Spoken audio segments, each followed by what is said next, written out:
Provinsi Lampung beberapa hari terakhir jadi sorotan karena kondisi sebagian jalannya yang mengalami kerusakan sangat parah. Kritik jalan berlubang juga disampaikan oleh warga Lampung sendiri.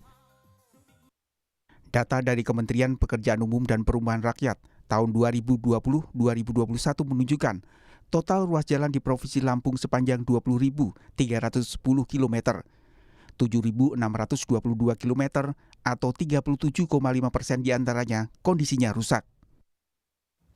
Kritik atas infrastruktur jalanan rusak di Lampung ini awalnya disuarakan oleh konten kreator Bima Yudo Saputro. Dan juga jalan-jalan di Lampung ya, gue sering bahas jalan karena jalan itu kayak infrastruktur yang paling umum dan untuk mobilisasi ekonomi di Lampung. Tapi jalan-jalan di Lampung itu kayak 1 km bagus, 1 km rusak, terus jalan ditempel-tempel doang. Ini apa sih? Ini pemerintah main ular tangga atau apa? Usai mengkritik jalan rusak, Bima Yudo mengaku orang tuanya di Lampung Timur mengalami intimidasi dan ancaman.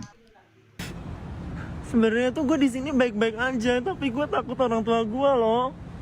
Apalagi bokap gue kan. Pokoknya gue ngeliat bokap gue tadi kayak nangis gitu kan.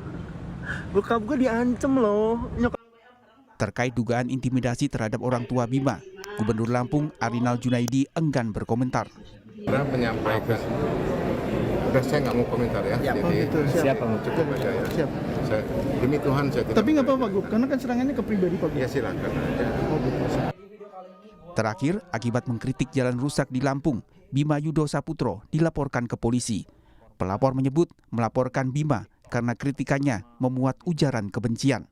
Kita sudah laporan polisi sudah masuk ya tanggal 13 April 2023. Dan yang kita soal adalah bukan kritiknya kepada pemerintah, bukan gitu, tapi kemudian dia menyebut gue berasal dari provinsi yang satu ini dan jauh, sehingga ini bukan menjadi menyebar hoax, bukan, tetapi kemudian dia melakukan dugaan ujaran kebencian yang bernuansa suku, agama, ras dan antar golongan. Terkait pelaporan ini, pihak keluarga meminta maaf pada pemerintah Provinsi Lampung karena kritik Bima menggunakan kata-kata yang tidak bijak.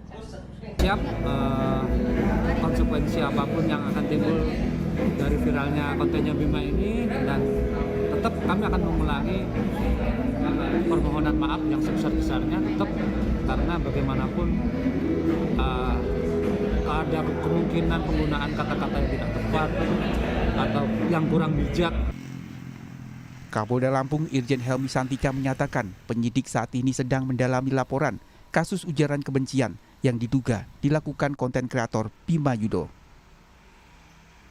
Sedang didalami, tapi kami lagi fokus dulu untuk urusan mudik, karena itu menurut saya lebih penting daripada itu. Konfirmasi, artinya memang sudah dilaporkan ke Polda Lampung gitu? Ya, laporannya ada, sedang kita Prosesnya nanti berarti ya setelah mudik atau bagaimana? Pengamat media sosial Damar Juniarto mengatakan kata-kata yang digunakan dalam kritikan selalu terasa seperti menghina karena berfungsi membangun yang dikritik. Damar Juniarto salut pada Bima yang memiliki kemampuan menyampaikan kegelisahan atas kondisi daerah asalnya. Nah, kalau kritik itu memang seperti itu. Kata-kata yang digunakan akan terasa sangat menghina, kata-kata yang digunakan mungkin akan jadi membuat orang terbangun karena fungsi kritik adalah membangunkan yang sedang dikritik. Nah, dalam pelaksananya, di dalam UU ITE terdapat banyak pasal karet sehingga dalam kasus Bima harus dilihat konteksnya, yaitu kritik membangun. Setelah Bima mengunggah kritik jalan rusak, warganet beramai-ramai mengunggah kondisi jalan di Lampung yang kondisinya rusak parah. Warga mendesak pemerintah Provinsi Lampung segera memperbaiki jalan yang rusak. Tim Liputan, Kompas TV.